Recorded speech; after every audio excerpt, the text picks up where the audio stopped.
You're live with Get Connected. Mike Agarbo here with John Beeler. We're your guide to technology and digital living. We've got a great show. A little bit, we'll have our good friend Marc Saltzman from Toronto on the line talking about his smart home picks for the holiday season. Everything from smart locks to smart lights, and some good prices coming up too as well. So we'll give you the lowdown on that.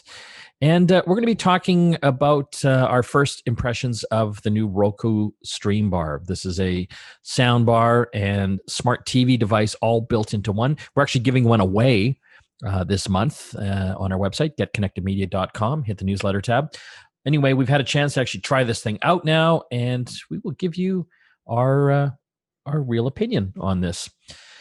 Let's talk about some of the news, as we always do in our first segment here. John, this was an interesting story, and I checked this out on iPhone in Canada.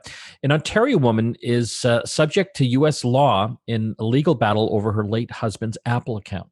So her husband, unfortunately, succumbed to cancer, and he was documenting the progression of the disease, and he wanted his wife, when it was all over, to take that and write about it, put it into a book. Well, unfortunately, she doesn't have his account password for his Apple ID, which she is now having to basically jump through a bunch of hoops and pay thousands of dollars in legal costs to get access to it because of outdated laws down in the US. From the 80s. From the 80s, literally. Yeah. It's easier to get access to his bank account than it is to digital assets.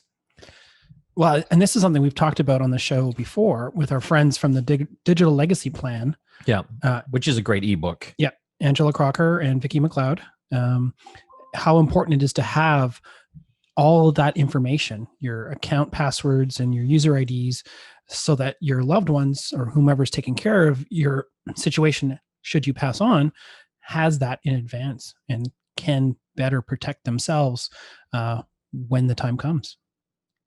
It's kind of sad though, right? Because she's literally having to spend thousands of dollars. They are changing the laws in a number of places. I think Saskatchewan apparently actually has changed the law, so it makes it easier for the next of kin to get access to digital assets. But like you said, John, with your loved ones, find a way to get a place where the passwords can be in case something happens. Yeah. It's interesting too that she's subject to the US laws. Yeah. Despite her being in Canada. Well, that's the thing, right? Because Apple is a private corporation and they have to abide by certain laws. So she's stuck in a bad situation. It sounds like it, yeah. So if you die, sorry to be so morbid, John, does anyone have your password to all your stuff? Nope. Just your cat? My cat gets it all. Your cat gets it all. Does that concern you or you don't care? Well, it concerns me a little bit. And I have a fiance now, so yeah, she does have access to some of my stuff. Yes. And I'm sure she knows my password from watching me enter it into everything. But are you going to do anything official? Like I just, even with my wife, I don't know her password stuff. I mean, there's a privacy thing as well, right? Mm-hmm. You don't want to be just spewing your password out to and if you everyone. Change it too, like it's a complex issue. There's no question. Yeah. Right. And how do you keep that designated person up to date when you do have to change it because you got locked out for whatever reason? That would actually be a good app or service to have, like a legacy service app, mm-hmm. where, you put in all your user IDs and passwords. And in case there's ever... It sounds like a great place to hack too. Yeah, it does. But it's actually a business idea. So for you entrepreneurs out there, I think it's a good idea. Well, like a password manager. Yes. Might make sense to have like a legacy mode or something. Exactly. Like that. Yeah. And so in case something bad happens, for example, to you, John, my cat can just use her paws and enter the secret code. Exactly. But yeah, I kind of worry about that. And you know what? I'm actually going to do something about that this weekend here. I'm going to have to set up something with my wife and the kids as well, so that they can access. Well, it's interesting because like Facebook has a legacy contact. Yes. So why doesn't Apple? Why? Exactly. Right. Apple, are you listening? Legacy contact. Yeah. Wouldn't that solve everything? It would. Yeah, you assign. It's not unlike when you you have a beneficiary for whatever, Yes. your insurance, that kind of thing. Why can't you assign that for your digital life? Yeah, I'm going to start bugging Apple about that. They're not going to like me, but They'll stop giving you phones. they'll stop sending me the new phones. Also in the news this week, John, I've been following this story. Elon Musk, he's like an evil genius. Yes. And a good genius at the same time. Obviously, the CEO of Tesla. He also is the man behind Starlink. They're sending up all those satellites into space to provide internet for the world. He's also got a company called The Boring Company. And so this is a company that makes tunnels, drills holes in the earth. They bore through the earth. They're building one under Las Vegas right now for the Las Vegas Convention Center. If you've ever been to the Las Vegas Convention Center, we go every year a number of times, but the big show is the Consumer Electronics Show, like almost 200,000 people there. So they're trying to find ways to move people around quicker between all the different convention buildings. Why not a tunnel underground? Makes sense, right? So Elon Musk's company, I think they're on time as well. It was supposed to be open coming up this January, but that show is off now, the CES show. But they might not be able to have as many people go through there as they want. I think the Las Vegas Convention Center was looking to get close to 4,000 passengers per hour through there. Which, if you've ever been to CES, that seems like nothing. So yeah, so because of fire regulations now, it looks like there's only going to be able to get about 1,200 passengers per hour moving on this thing, which sounds like a lot, but it's not. Well, and I also wonder, is that Elon's company's fault? Presumably they did a bunch of, research and plans for all this. Yeah, like this is somewhere along the way. We need to find out what the regulations are. Right. So the thing is, it's how many passengers an hour are allowed in the 3 loading zones. Right. And so apparently, because of fire regulations, only 800 passengers an hour are allowed. Or is that COVID mode now? I don't know.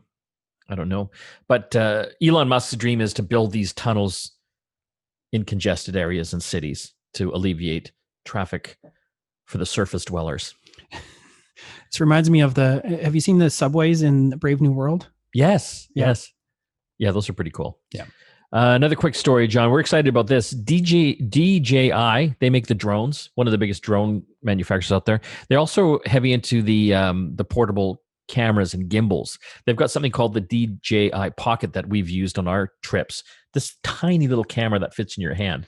Yeah. It's like a little stick with a camera on it. It's literally a handle with the same gimbal camera system that's on the bottom of all their drones, or a lot of their drones. Well, they've got a new one coming out, John. It's the Pocket 2. I'm pretty excited about this. I've already pre-ordered it for us. Have you? No. Oh, you should. I will. We have to get this thing. Yeah. So I can't even explain this thing. It's like a tiny stick. It's got a little camera on a gimbal up top and a little tiny screen as well, but it's 4K video. And with the gimbal, it's like having a steady cam in your hand. And the nice thing is it's so small, you don't mind taking this thing anywhere. When we were in China and Hong Kong, I literally had it in my shorts pocket all the time. Yeah, and you just whip it out when we need. That's right. So this one here has got better camera resolution, I think from 12 to 64 megapixels, so even sharper image, but also some really cool accessories. Like you can get a little thing for the bottom that gives you wireless Bluetooth and Wi-Fi, and even a wireless audio transmitter as well. You can get a wireless mic for this thing. Yeah, which is, we kind of kludged our own version of it together. Yeah. But this is all sort of integrated, so it's probably going to just work.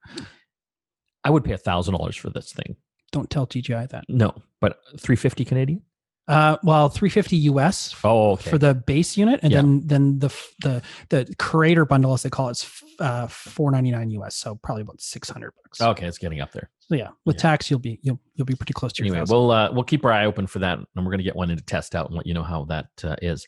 Okay, we're going to have to take a break. When we come back, we'll be talking with Marc Saltzman shortly about his picks for smart home gear for the holiday season and our first review of the Roku Streambar. Back after this.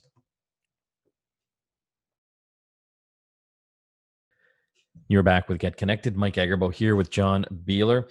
Still a lot more to come up on today's show. We will be speaking with our good friend Marc Saltzman all about the latest smart home technology, from smart locks to devices that'll shut your water off if things go horribly wrong. You know what? I actually want one of these things. It's only a matter of time before my crawl space is flooded. So we have been promoting our contest over the past few weeks, coming to a close soon. We're giving away a Roku Streambar, and we finally got our hands on one. This thing's coming out in about a week or so into the stores, and I'm pretty impressed with this. If you're checking out our video podcast, you can see John holding it up in his hands. It's different than most soundbars, John. Like when I think of most soundbars, these things are typically long. They're almost the width of the TV, whereas this Roku Streambar is about a quarter of the size. Yeah, no, it's lightweight. It actually, I shouldn't say that. It feels solid. Like it feels heavy, like you would expect a soundbar and speaker system to sound. But it's very sleek. So this isn't $1,000 soundbar that has all the, high-end bells and whistles, but I think it's going for about $189. Yeah, Canadian. So what's appealing about this one to me, John, is that it's got the soundbar built in, and it also has Roku TV built in. So if you are looking to make your TV smart and maybe get a bit better sound from your TV, and that's the thing, you don't know how crappy the sound is in your TV because that's all you're listening to, right? I mean, it's okay, but when you do put on a soundbar or speakers, it makes a world of difference. It does, yeah. The thing I like about this though is that it also has the Roku system, the 4K streaming stick basically is built into it. Yeah, so it'll make your TV smart. But even if you have a smart TV and you have, say, an older smart TV, one of the problems with smart TVs is that at a certain point in time, the manufacturer stops maintaining those apps and that system. Or that if you have a really old smart TV, sometimes those apps can't run at full speed because they're underpowered by whatever's built into the TV to run them. Yeah. So I always prefer to get a dumb TV if I can, and then get something like this, a set-top box, Apple TV, Roku, one of those things that has the latest and greatest in it. And this does that. We actually set this up on your TV. Yes. That was a Roku TV already, but a little bit older. Yes. And this basically was really cool. It actually took over everything on that TV. That's right. And you have one remote that worked on everything perfectly. And now everything just sounds better. The appealing thing for me too, though, John, I'm going to put this on my family room TV because it sounded a lot better than just the regular TV speakers. But I'm thinking for my parents too. Yeah. Because they want to, start watching more Netflix and Amazon Prime Video. And there's so many different streaming channels now. But I've always been hesitant because of the tech support. Because, they've made these things easier, but in many cases, they're just not foolproof. I find with the Roku streaming platform, it's just deadly simple. Yeah. Do you know what I mean? Like there's no fancy, crazy stuff going on. Once you got it set up, it just works. The remote control is super simple, and it's just easy to get into all the different movies on Netflix. And if things go wrong, there's like a little home button, and that just takes you back to the main menu. Yeah. The thing is, I have a fairly new TV. I won't name the brand, but it actually came with a really dinky remote. Yeah. But it's crammed with buttons.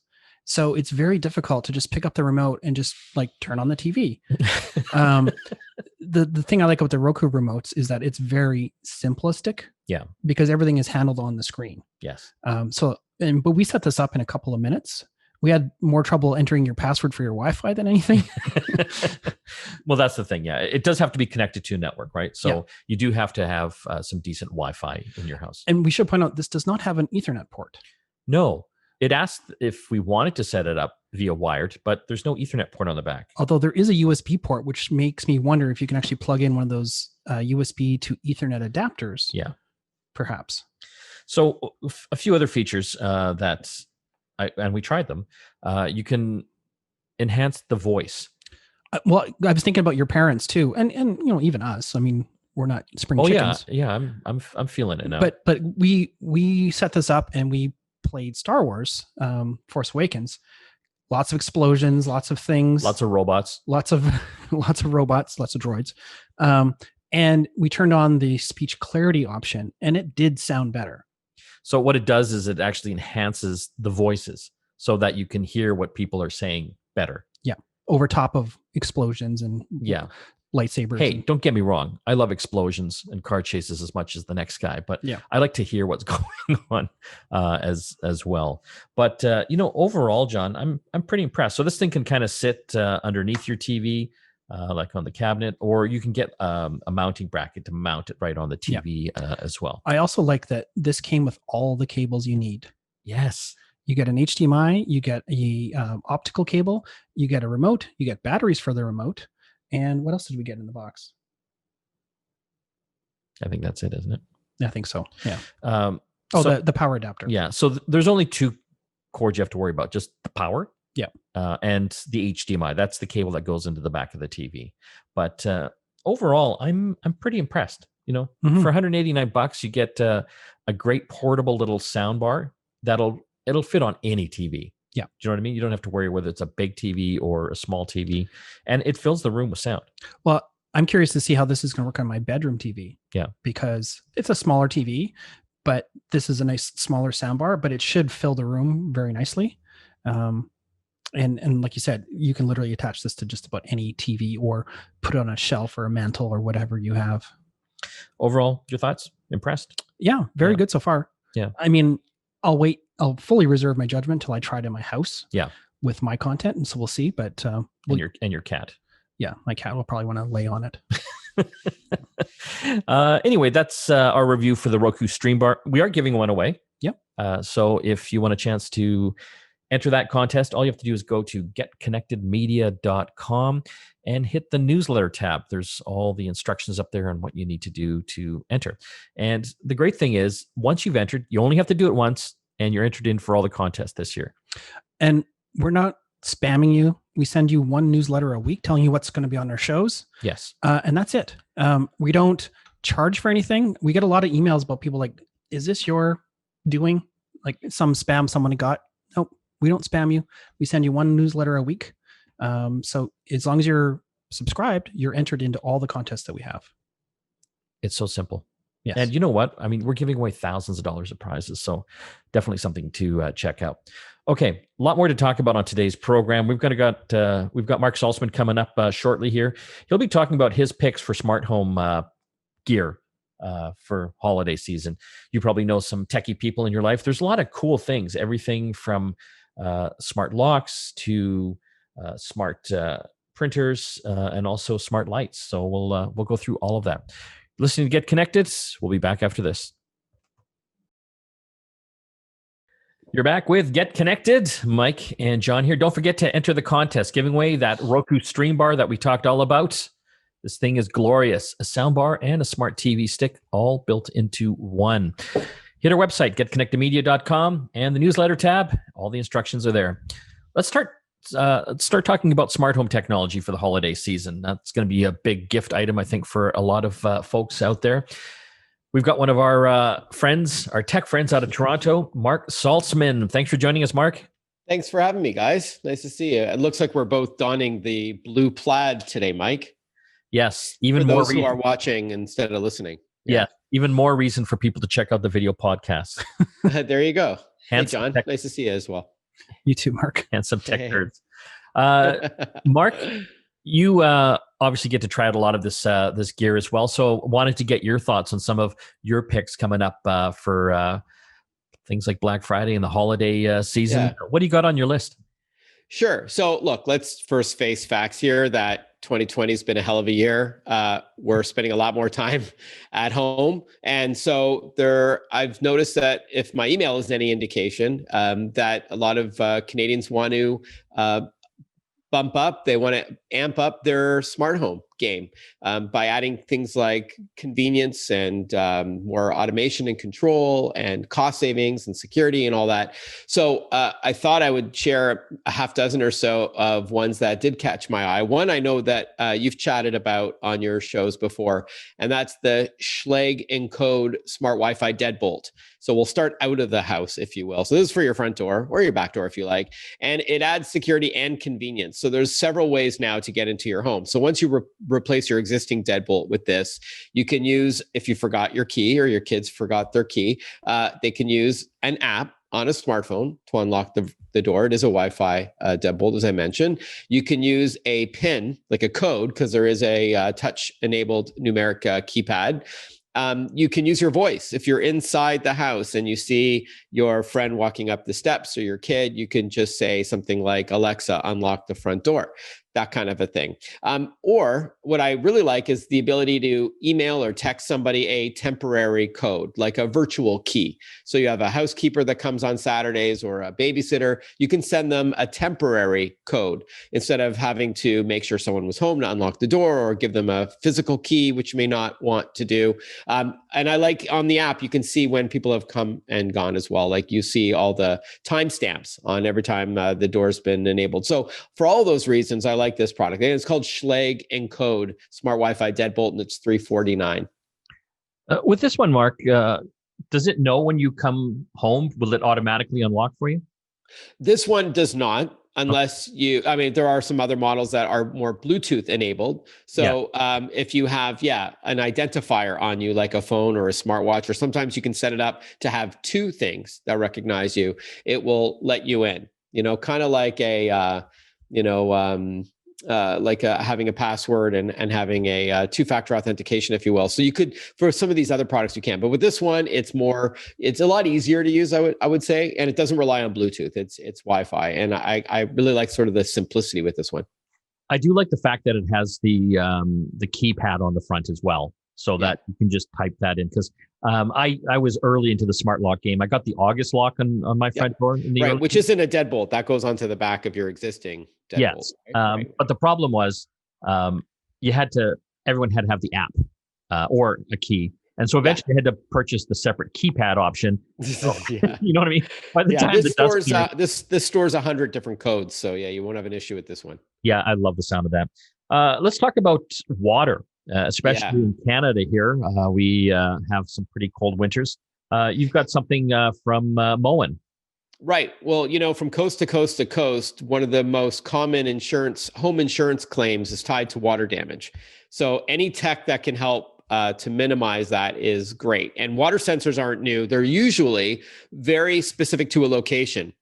They either plug into the wall or they're battery powered, but you put them in like a vulnerable area, like in a basement near a hot water heater or by a cracked windowsill or something like that. And it can let you know if it detects water. It'll let you know on an app. But what I like about the Flow by Moen smart water shutoff is that not only will do you connect it to your water source as it gets into your home, but it will turn off the water for you if it detects a problem, like a leak, like a frozen pipe, like a child who left the tap running by accident in their bathroom after they brushed their teeth, and then they went to school for the day. This will automatically turn off the water and then notify you on an app. So it monitors three things: flow, pressure, and temperature, and will tell you on an app anywhere in the world that it has done its job for you, or you can choose if you want to be in control of it, turning it off. But I really like that it joins your water supply as it comes into the house. It's $6.99, but I know a lot of home insurance companies will offer you a discount if you have this. Mine offered me 10% if I had this installed. Yeah, 10% off. That could add up over time, right? Yeah, it kind of pays for itself over time. I'm seriously looking at getting something like this in my home, because that's one of the things that kind of freaks me out. I always think, I've had that before, things have burst, and it's literally thousands of dollars in damage and just all the time and effort. So, for less than $1,000, this is incredible peace of mind. And the technology is amazing. Like, it knows when pipes have burst or, something's flooding, with all the different sensors it has on it. Yeah. Super cool. Right on. Let's talk about the next item on your list. Yeah, so printers aren't exactly smart. If you ask somebody, it's probably the most antiquated technology they have in their home. However, the HP Tango sort of defies that trend and it's being billed as the world's first smart printer. And I would argue that there's three reasons why.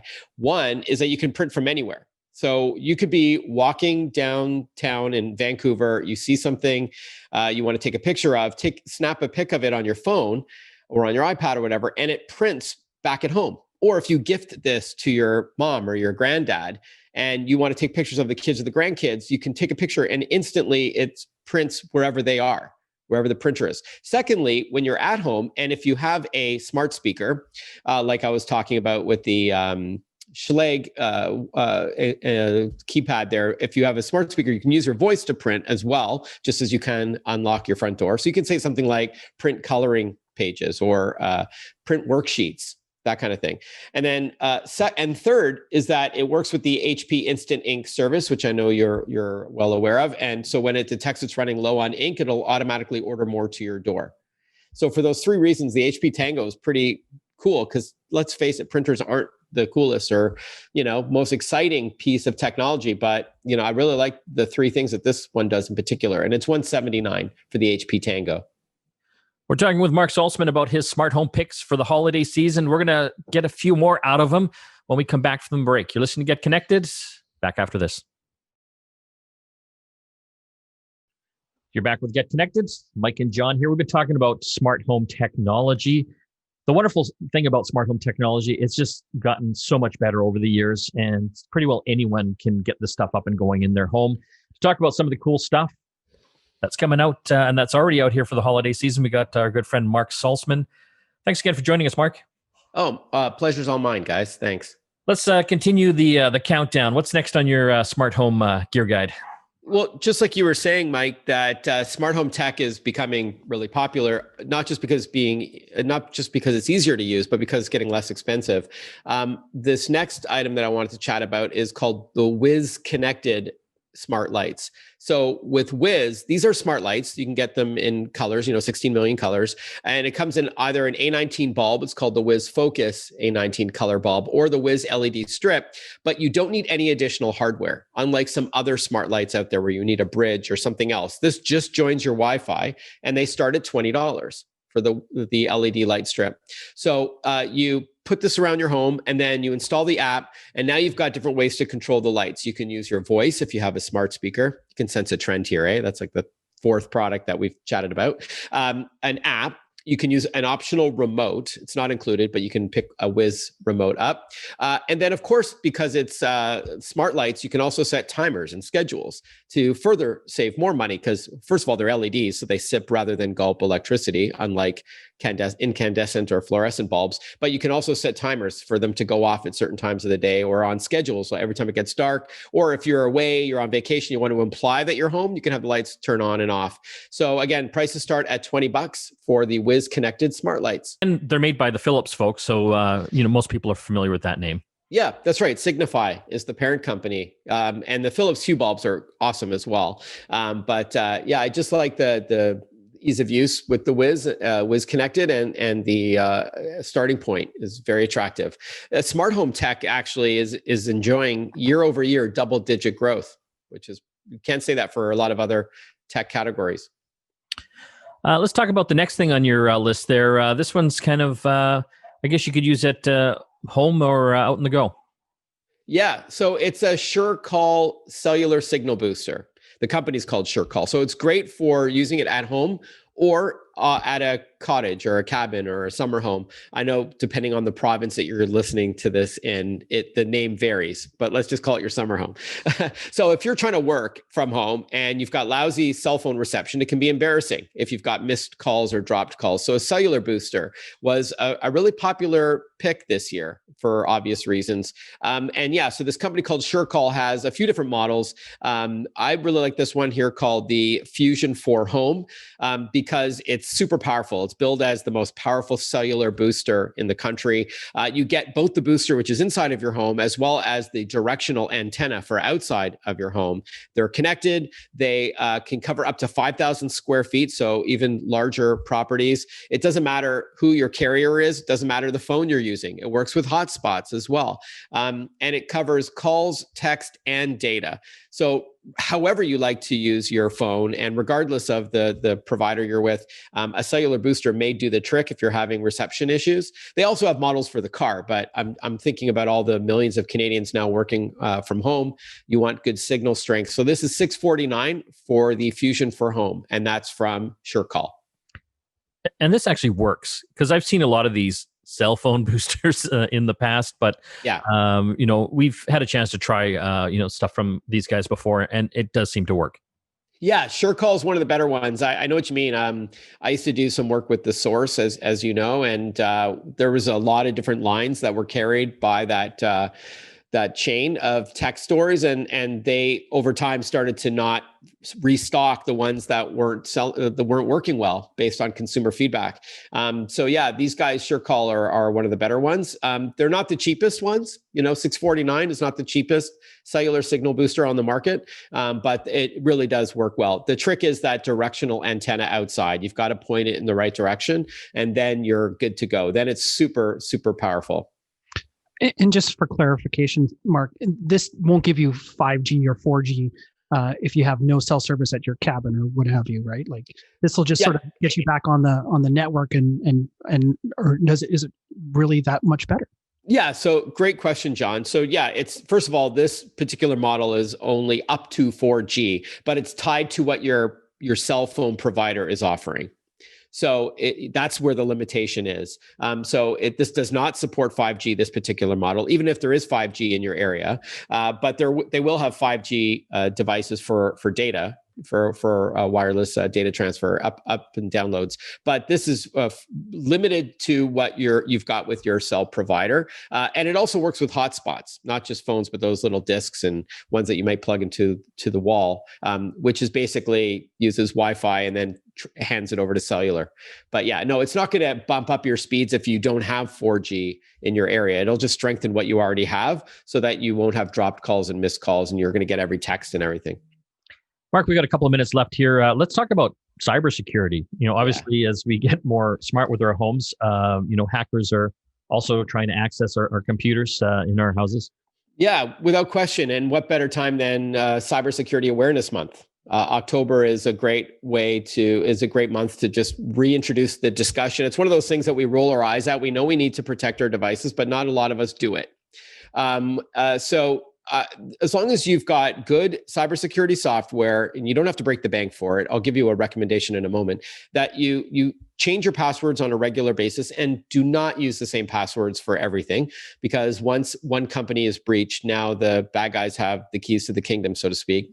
And just remind your less than tech savvy relatives or older relatives that the bad guys approach them in all directions. They're going to call you and pretend that they're with the CRA or with Microsoft. They're going to text you. They're going to email you. Just be aware that there are scammers everywhere. I use software called ESET Cybersecurity or ESET Internet Security. It's $39. It works with phones, tablets, even smart TVs, Android TVs, and protects you from malware, malicious software. It's got webcam intrusion and a lot more. Really like it a lot. It's ESET, and there's a free trial at eset.ca. Mark, thanks so much for going through your tech gadget picks for smart homes. Always a pleasure, guys. Good to chat with you. That was our good friend Marc Saltzman from Toronto. When we come back from the break, more tech to talk. Stay tuned.